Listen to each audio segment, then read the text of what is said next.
everyone, and welcome to the Optimus Fantasy Football channel here on YouTube. Today, we are coming at you with the Optimus Dynasty Show, our bi-weekly check-in with dynasty values in the overall market. Today, we are tackling some price checks.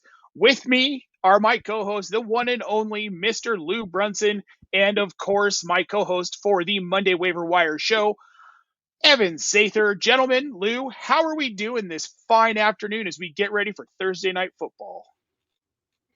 Oh, I'm great. I get to look forward to my Bills squishing the fish tonight. It's good times. Yeah, that one should be pretty cut and dry. I think we assume we know how it's going to go. Evan, how are you doing this week, man? How are your dynasty teams doing right now? I am in one dynasty league that I care about. Trying to find a second one is not necessarily easy for me, but that's okay because I like to invest in leagues I care about. I'm 1-1 in my home dynasty league. I lost a close one last week just because I just didn't start a couple of right people. It happens. Oh, it does happen. It does happen. I'm in a position now. I took over Trade Addicts League, Trade Addicts 7. If you're not familiar with the Trade Addict show, you should check them out on YouTube. Those guys are awesome, and I'm on with them next week. I'll be on with Frank in the chat and Herms. It's going to be a blast. Nice. But in this league, it was an orphan. It's a complete and total rebuild. My quarterbacks were Jake Browning, who now becomes useful, wouldn't you know? Hey. And a couple other Sam Ehlinger was one of my quarterbacks in this league. So now I've got Browning and Justin Fields. It's not great, but that's why we do these shows, because a lot of people are in the same position I'm in, and a lot of us find ourselves in with these rebuild teams. And checking in on values at this point in the season can change your fortune. Even in the middle of a season, if you make the right moves, you can go from a pretender to a contender pretty quickly, even though sometimes that does feel impossible.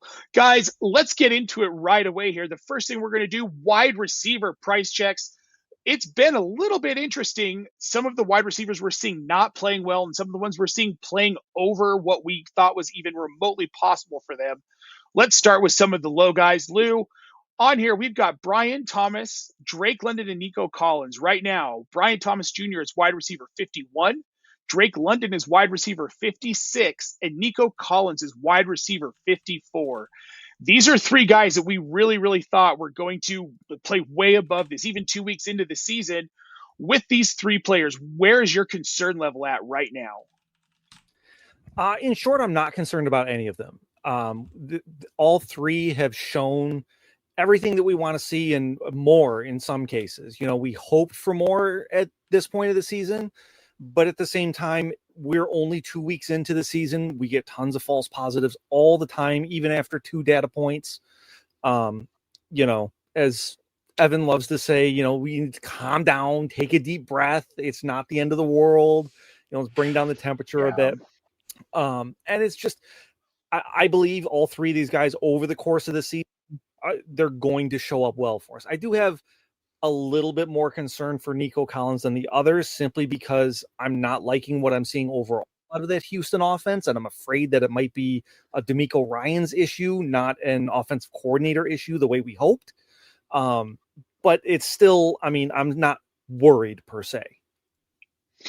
Now, Evan, of this list of three wide receivers, we got BTJ, Drake London, Nico Collins.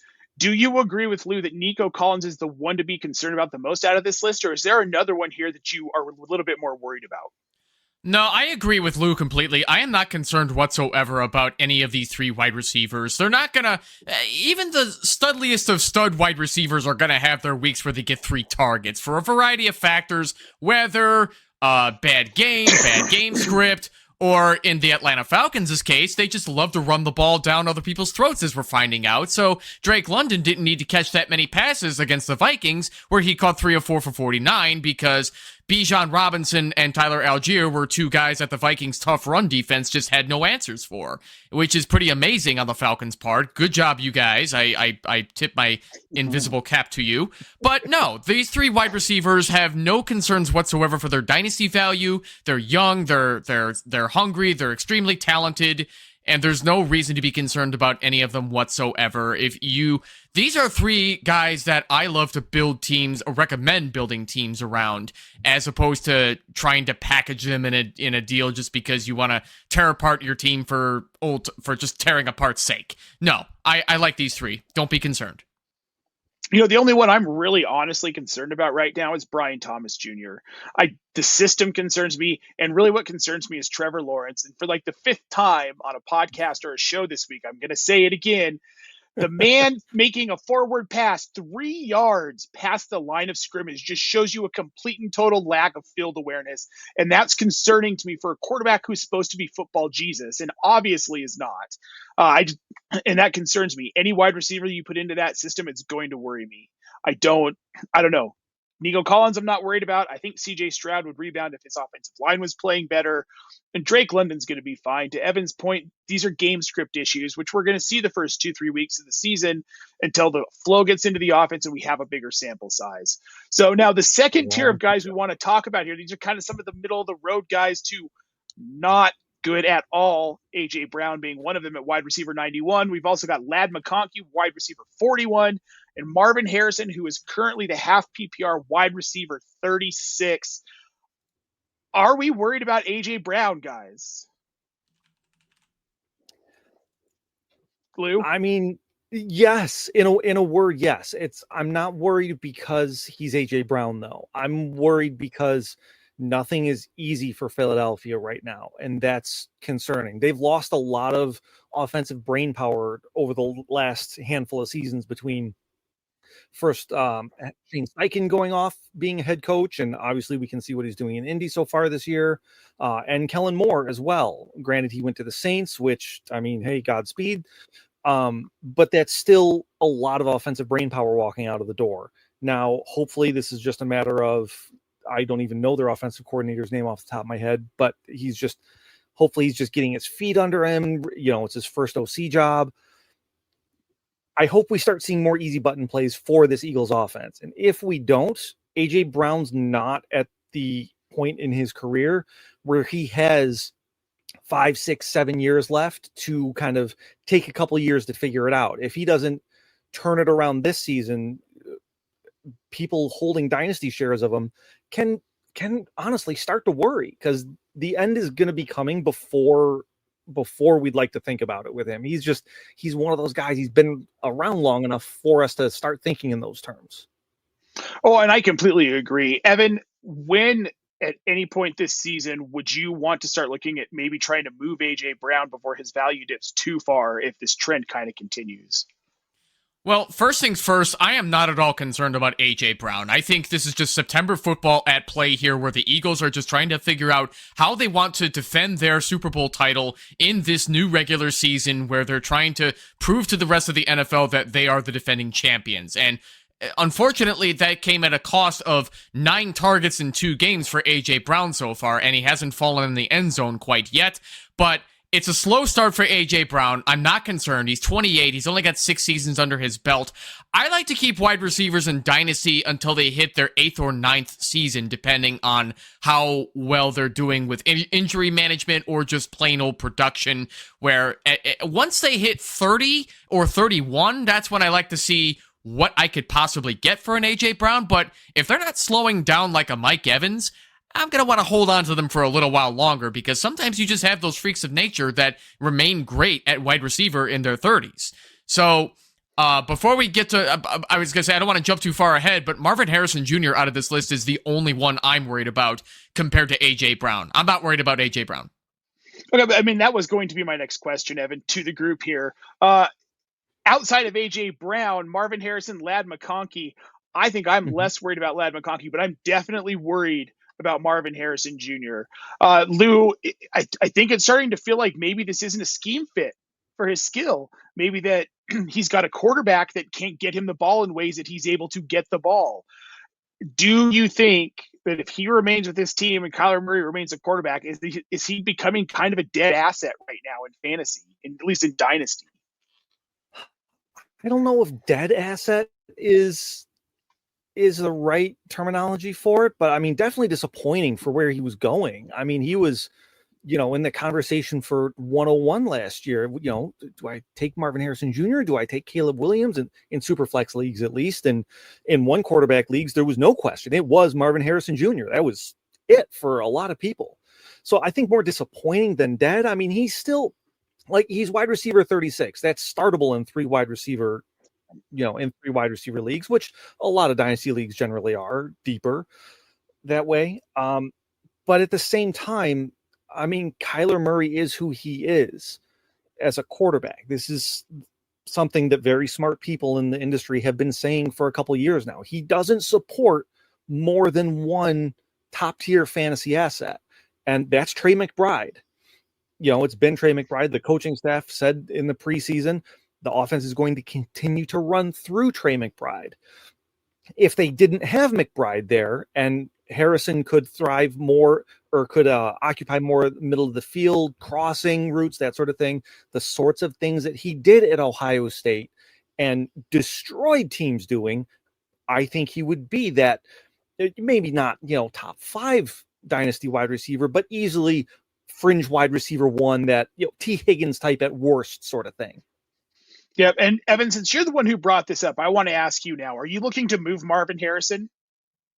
Get what you can out of him right now, or are you taking more of a wait and see approach? No, I think we can afford to wait and see what becomes of Marvin Harrison Jr. He's a very talented wide receiver who's in an offensive system that I am not a fan of whatsoever. I think Kyler Murray is a mid quarterback at best. I think he's a terrible passer. Kyler Murray is good at short passes, but he sucks at the deep ball. I'm not saying he can't throw the deep ball. I'm just saying he sucks at it. He's not known for it. And like what Lou just said, he prefers to throw to Trey McBride anyway because he just prefers to support one solid pass catcher in an offense. And before anybody wants to get into it, no, it's not because of Kyler Murray's height. I don't want to hear any height jokes because that's got nothing to do with his arm.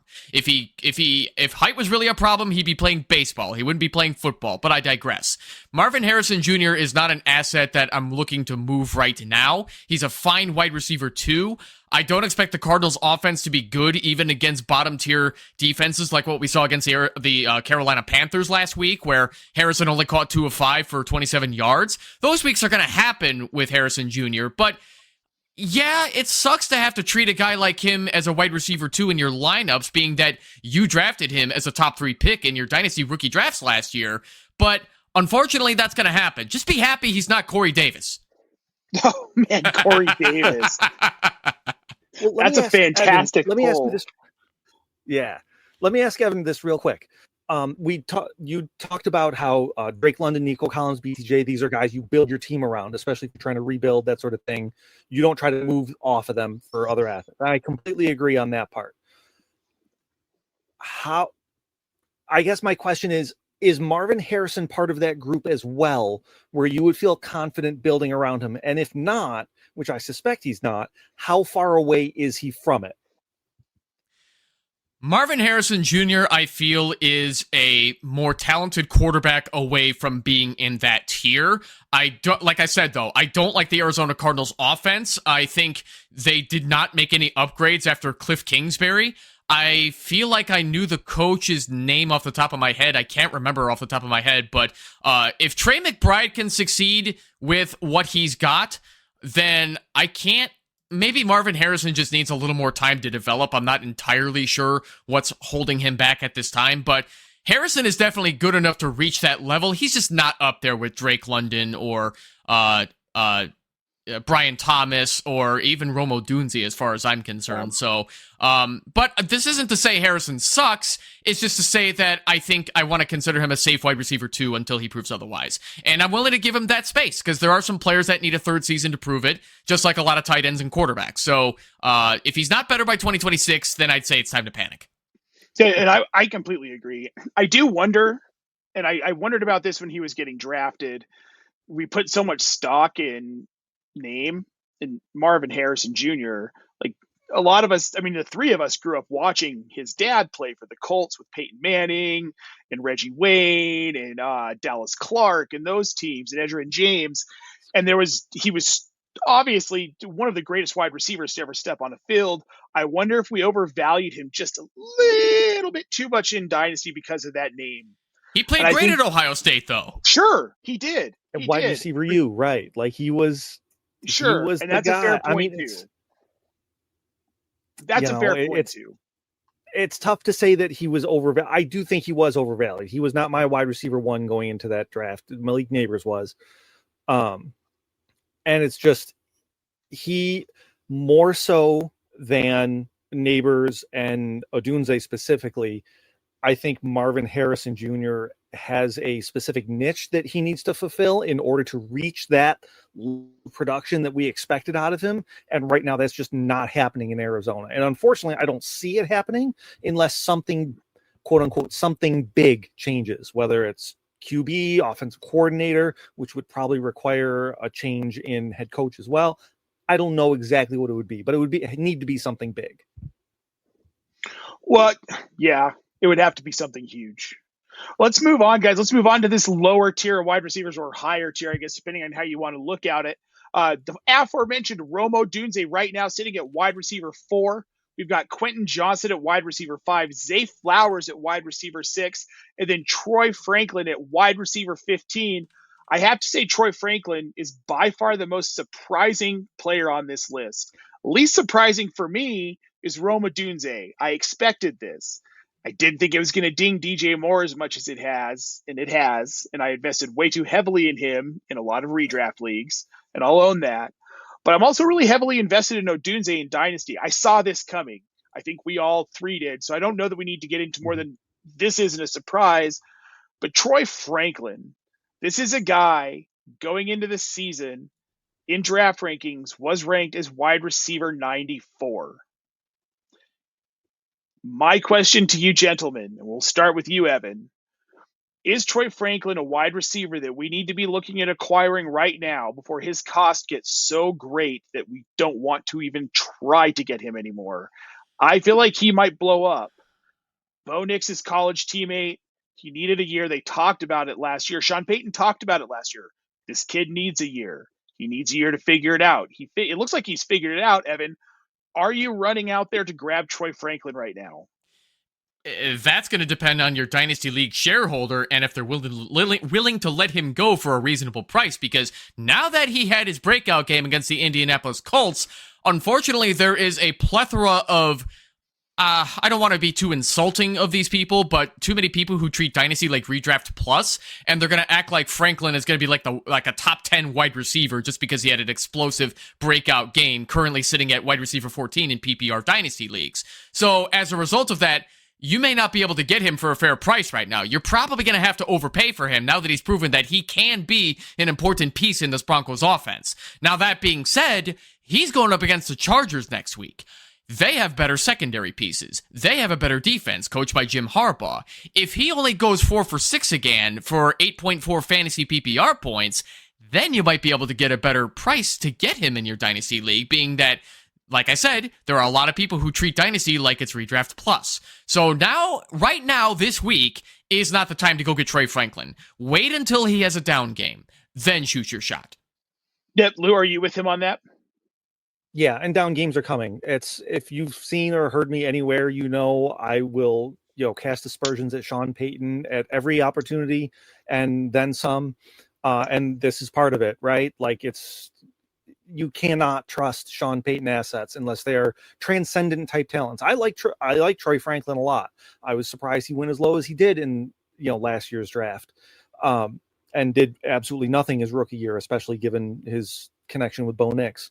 A lot of his production in week 2 came in like scramble drill type scenarios as well, which I would expect given the connection that he and Nix have, right?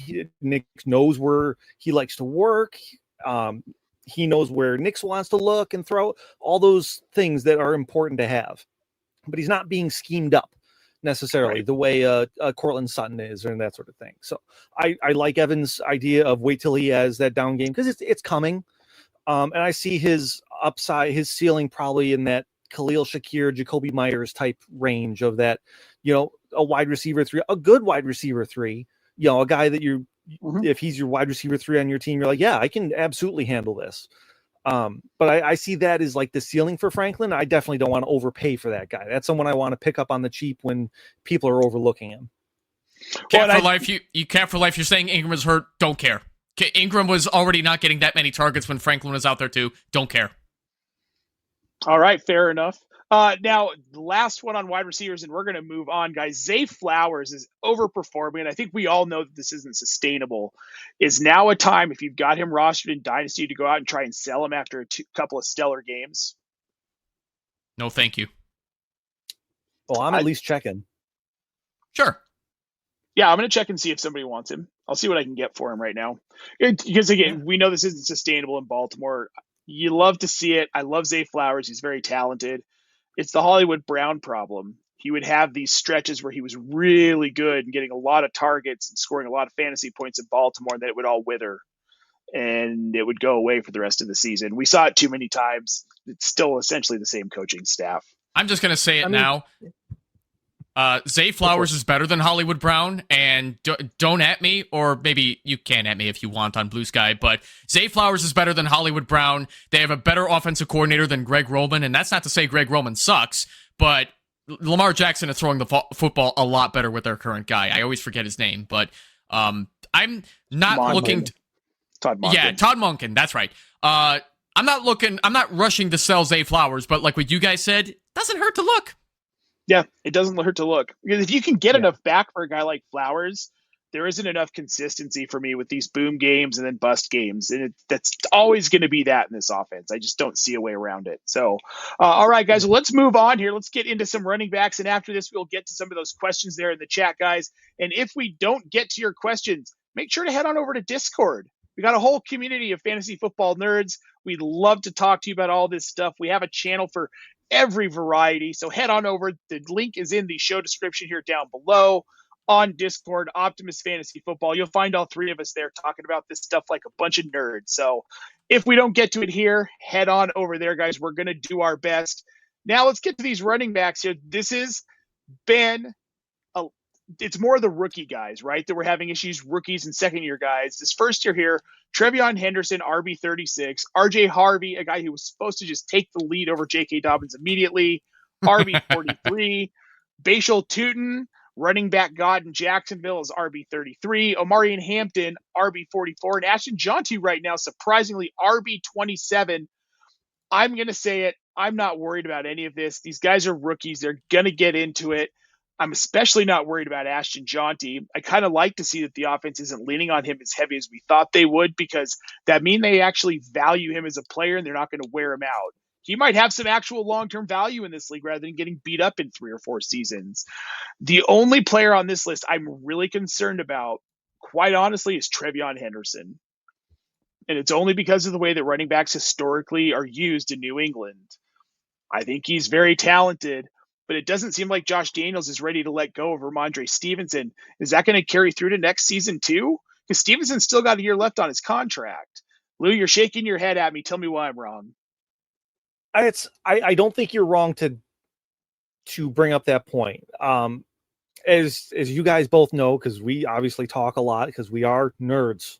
You know, there's no two ways about that. I was definitely lower on Trevion Henderson, especially as a redraft asset, than a lot of people this year going into the year, because I was staunch. I was hammering that Josh McDaniels loves to share the work among running backs. Aside from that 1 year that he had Josh Jacobs as the Raiders and literally nobody else, he will split the work in unfathomable ways, as we see Antonio Gibson even getting involved. Because why? Because anyway, why not, Lou? Because he's there, and it's the Patriots, and they're still Bill Belichick is still running them from Chapel Hill somehow. I swear. And I believe in Trevion Henderson's talent. He is so much better than any of those other running backs or any other offensive weapon that they have. He will be worth it eventually. We went through something similar with Jahmyr Gibbs his rookie year, where he was just not seeing the field enough. I don't remember where he was, running back rank wise after 2 weeks, but people were gnashing their teeth, shouting in the streets, torches, pitchforks, whole 9 yards. It's the same sort of deal. You gotta have patience, especially with these super talented young players, which every single running back on this list is. I'm not a huge Omarion Hampton fan.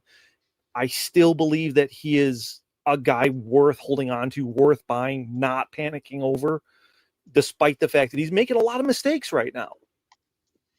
Oh, and they're rookies, right? And that's something we all want these guys to be great out of the gate. I think that's Omarion Hampton. A lot of people expected him, myself included, to be the bell cow in this offense. And while he pretty much has been, because Najee Harris just can't do anything at all, he's still a rookie. And it's going to take him a minute. He can stay in Not that he bounds on can't do third anything. down. Oh, okay, that's fair. That is one thing. He cannot fumble the ball. Like No, it's those little things there that drive the Harbaughs of the Sure. world nuts and keep Mhm.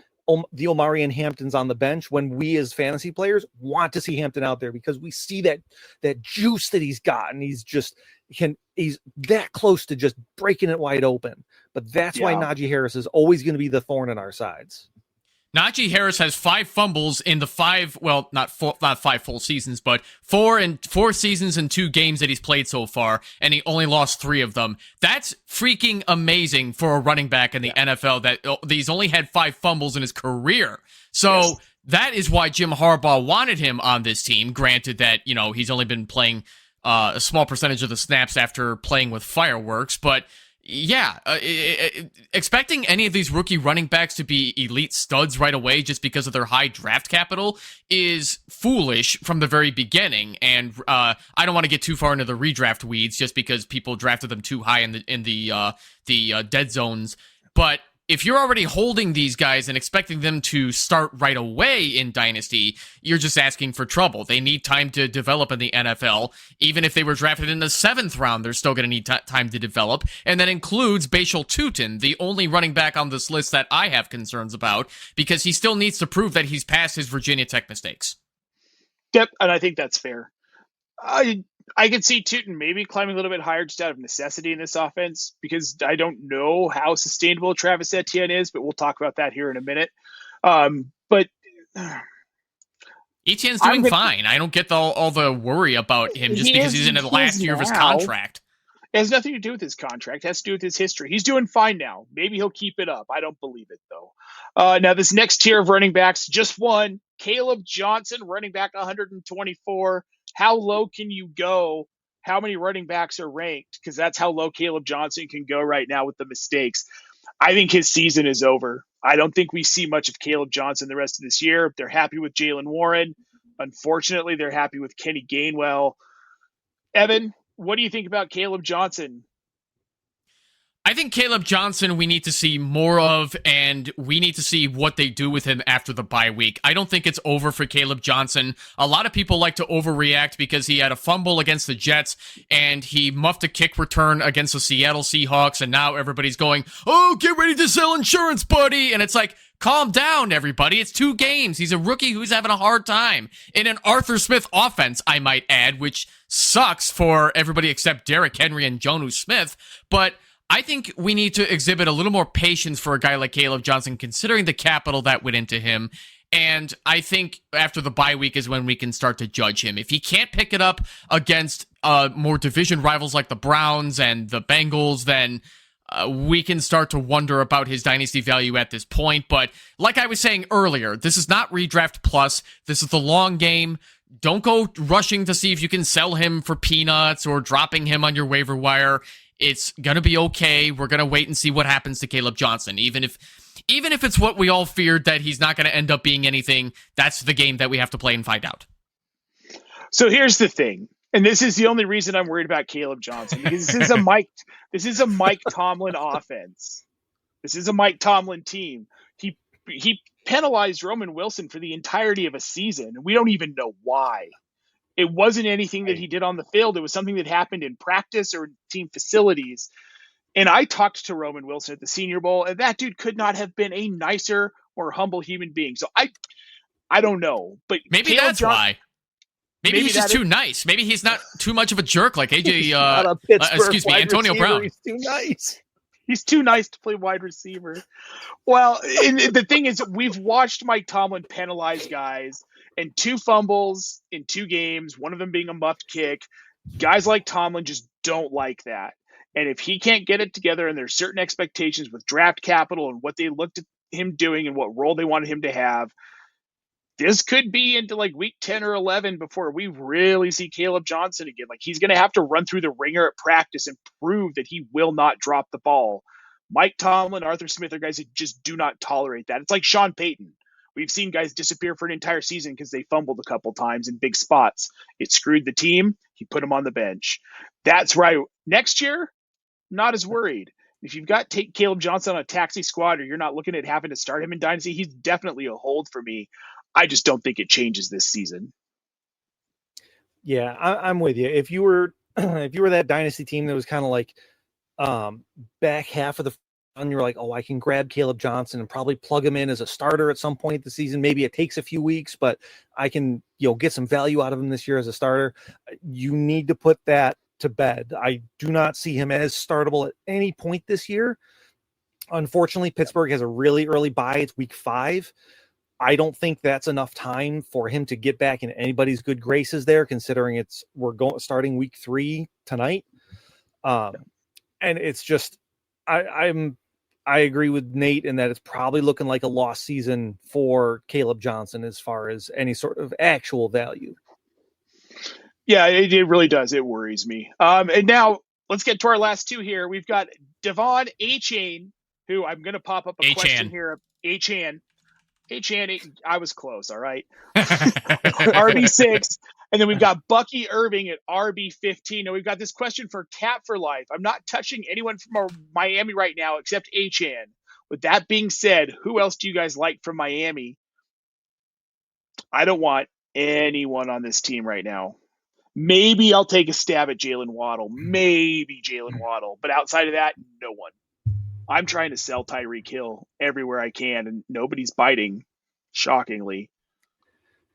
Yeah, So I'm the one that put these two specifically and against each other on the show sheet. And the reason for that is I'm a contender in my home dynasty league, and I'm looking to add a running back. And 2 rebuilding teams, one has Achane, one has Irving. And so I've kind of been diving into both a little deeper here.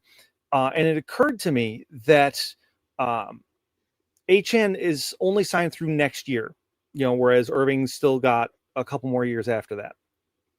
And the thing is, with the way things are going in Miami right now, we are probably looking at a change in coaching staff at some point in 2025 going into 2026. We don't know exactly when it can or will happen, but it's more likely than not at this point that it's going to happen.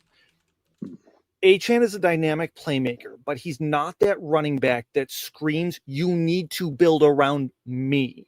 He's not Bijan. He's not Gibbs. He's not even Breece Hall, I would say. He's not this running back that you say, he is your guy.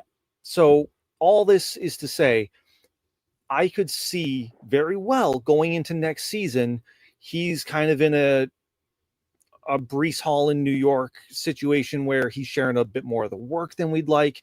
There is another more of a big back thumper type that he's splitting work with. Maybe he's already there and it's Ollie Gordon. We could see an interim coach later on this season say, okay, Achane, yep, you're great. You're going to split out more and play wide receiver more because you do that so well in space. And Ollie Gordon is going to be our actual running back. Whereas with Irving, I see a lot of James Cook to his game. And I say that as a compliment, not just in speed, but the body type and the surprising amount of power given the body type. I was really impressed the other night, Monday Night Football, watching Irving getting tough extra yards that he should not be able to get given his size. Right. All this is to say, if you're asking me which of these two I would prefer to go out and buy, I'm in the Bucky Irving, despite Achane's ridiculous production right now. I'm completely with you. Evan, are you on our side here, or do you want Achane over Bucky Irving?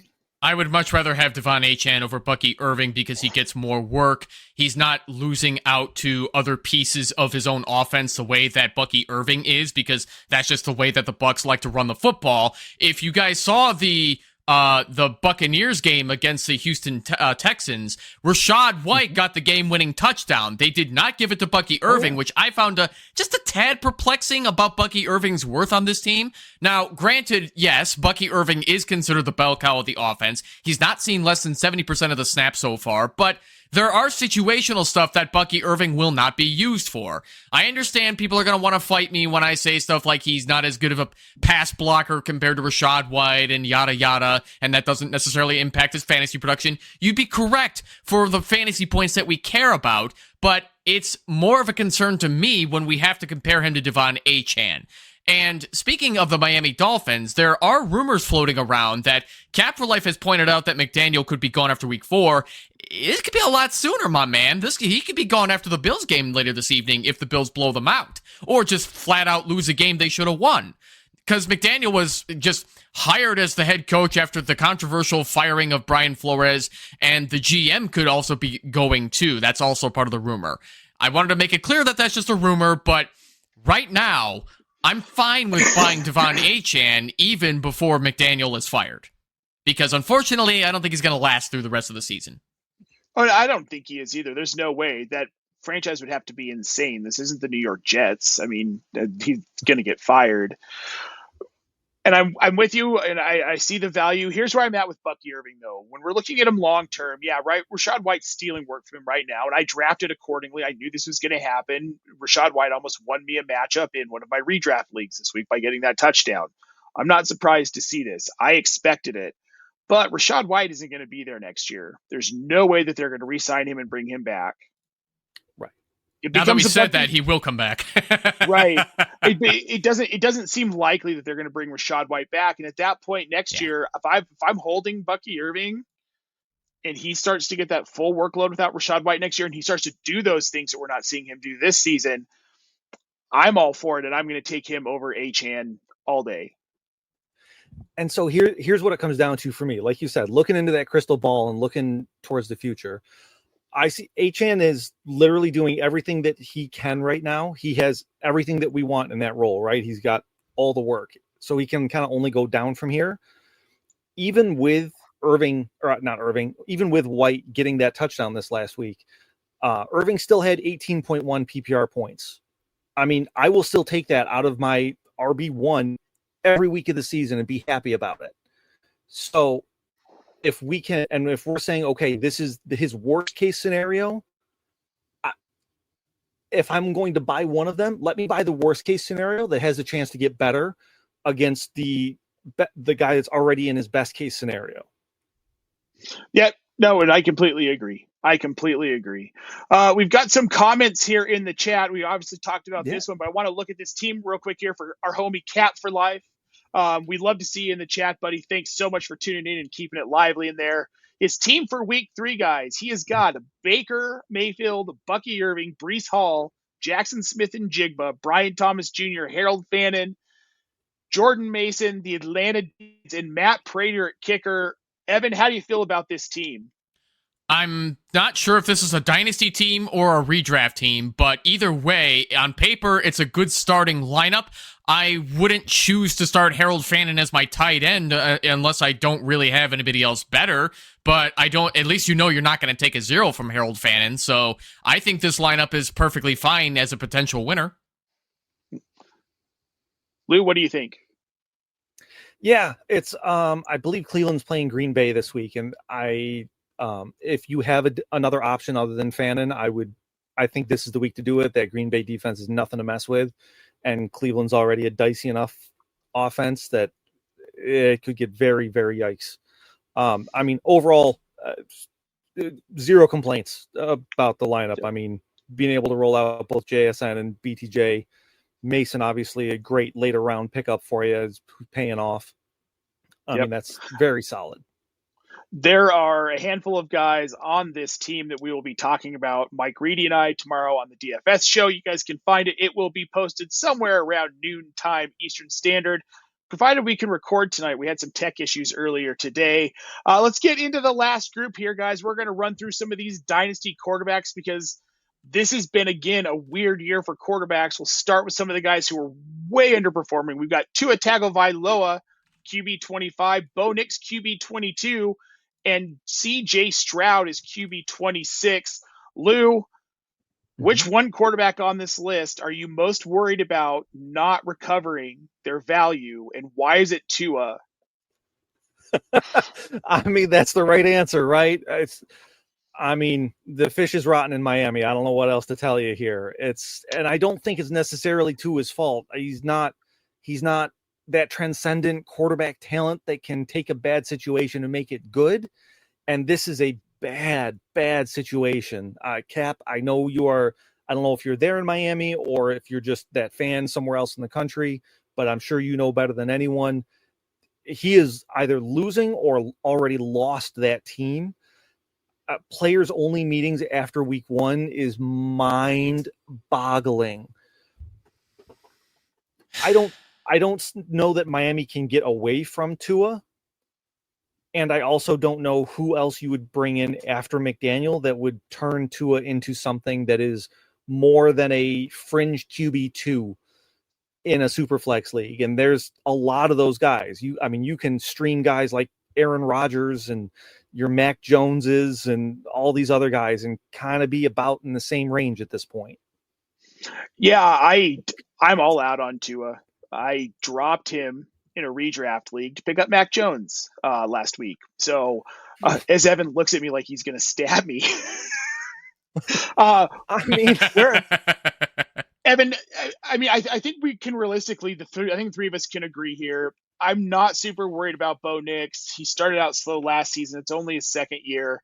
CJ Stroud may be a little bit more concerned, but I think really this is just a line that's not playing well right now. And once they kind of get and it's a lot of new parts in this line, right? And their line's going to get better. And once their line gets better, CJ Stroud gets better. Yeah. He's not a transcendent quarterback who can he can't play in spite of a bad line. He's not like a Geno Smith type, right? No, but Tua Tagovailoa, I think, is the unquestioned quarterback out of this trio that we're worried about the most. And if I recall correctly, the last concussion Tua had was against the Buffalo Bills. So I'm kind of holding my breath tonight, hoping it doesn't happen again. Tua has chosen to continue playing through a lot of this after a lot of us just wanted to see him either consider moving away from football or just, obviously we don't have any stake in his personal decisions. He's going to do what he wants anyway. It's his job to lose. But as far as dynasty value goes with Tua, if you sold him, congratulations, you did that because you're going to have a really hard time doing that considering the alarming ticking time bomb type value that Tua has in Dynasty. And if you're stuck with him, that's a bag you're going to be stuck holding. Yeah, at this point, I think his sell window is closed. I don't think you're going to find a whole lot of Dynasty managers who are willing to take on him at all. Now, the second tier of quarterbacks, a little bit less worried with some of them. Some of them were expected here. Trevor Lawrence, QB 18. Guys, I'm not surprised by this at all. Kyler Murray, QB 16. Again, not surprised at all. This one, Jalen Hurts at QB 14. We've already talked about a little bit of concern around this Eagles offense. Lou, you're shaking your head a little bit here. Let's talk about Jalen Hurts. This is going to correct itself, right? This is just a weird first couple games of the season. They're getting used to a new offensive coordinator. I hope so. And I do think so. And it might not. Like, this could just be what the Eagles, look at what Kansas City did last year and who they were last year. They just decided, all right, you know what? We are that team. We're just going to win ugly all year, and we don't care because we win.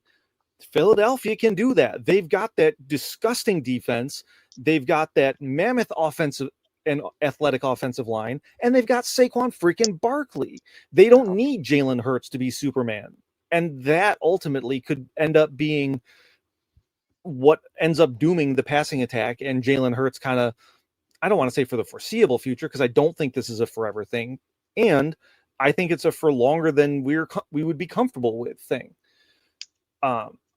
So, I could see it going either way. I don't think he dips any lower than this. Like, I think his floor is about in that low QB1 range, and he's just barely outside of that.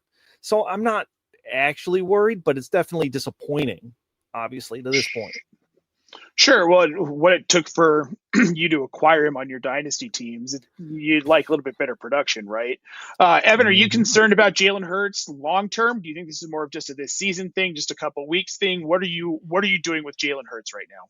I am not at all concerned with Jalen Hurts' current dynasty value, especially with the short term. Like Lou was just saying, it's a brand new offensive coordinator, and the Eagles have been winning ugly, just like they did last season, all season long, in the 2024 regular season, and Jalen Hurts finishes the QB 8. So as long as you hold your expectation for Hurts as a top 10 quarterback, he's going to be fine because one of these defenses coming up for the Eagles are going to force the Eagles to throw the ball because you can only jam the ball down other teams' throats for so long before the Rams defensive line, the Buccaneers defensive line, and even the Broncos' defensive line, which includes Nick Bonito.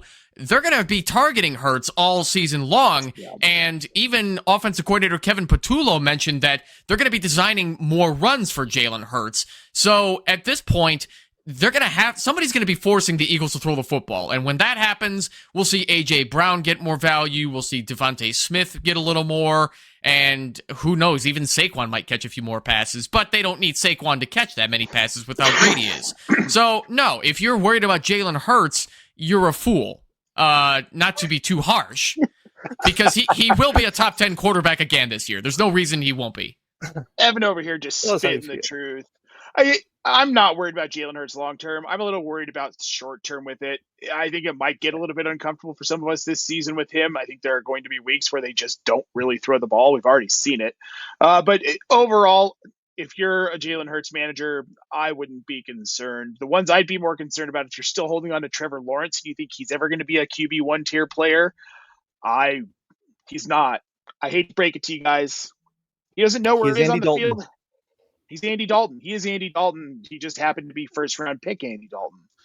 First overall pick Andy Dalton. And I'm going to be honest, I think we've already covered this, so we're not going to harp on it too much, but Kyler Murray is QB16. That's just who he is.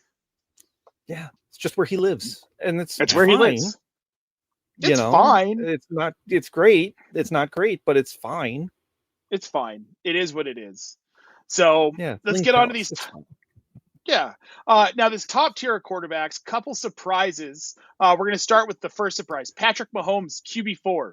I think we all had him a lot lower. His dynasty value was really starting to fade. He's played a lot better than we expected, mostly because he's kind of had to in 2 losses. But here's the one I'm most excited about. Justin Herbert, QB5. And I'm excited about this one because this is sustainable. This is what this offense is. Greg Roman and Jim Harbaugh decided that they wanted to start throwing the ball more. They have the assets to do it. I can't see Justin Herbert dipping out of this top 5 to 7 QB tier here. This is where he lives now. This is who he is. Evan, you agree with me on this one?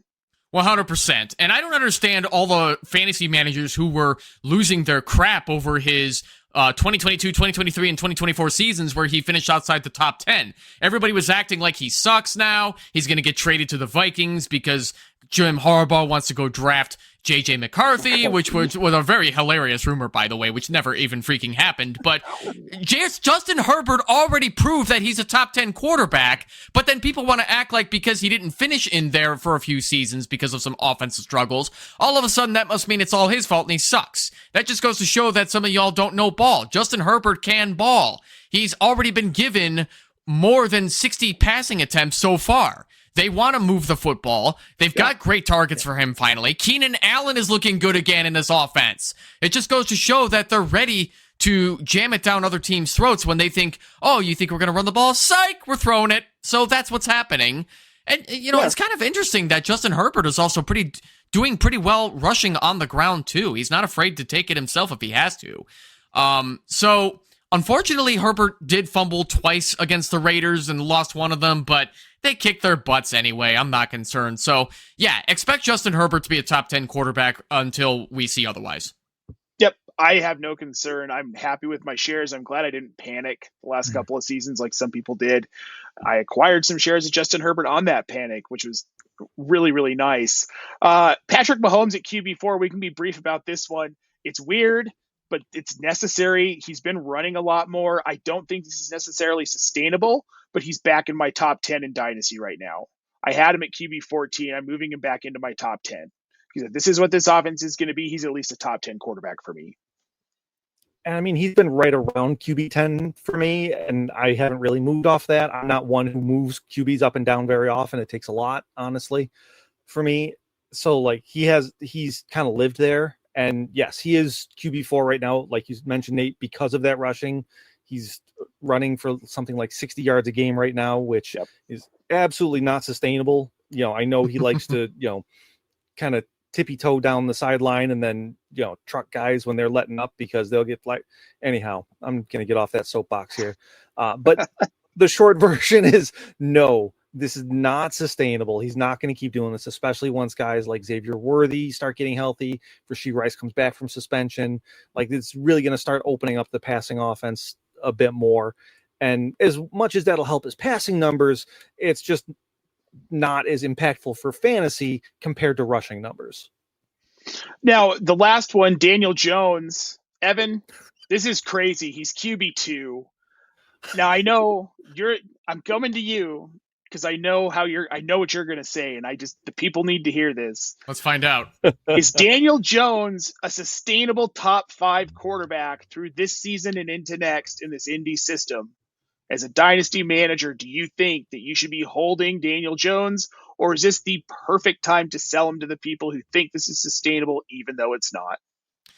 I think it's going to be that last part, Nate Polvote. I think selling Daniel Jones high in Dynasty is an incredible time to do that for anybody who might be a believer in Danny Dimes. The only concern I can nitpick out of his game is that he's only thrown for 1 passing touchdown per game, which if you're in a 6-point passing touchdown league, you don't like that.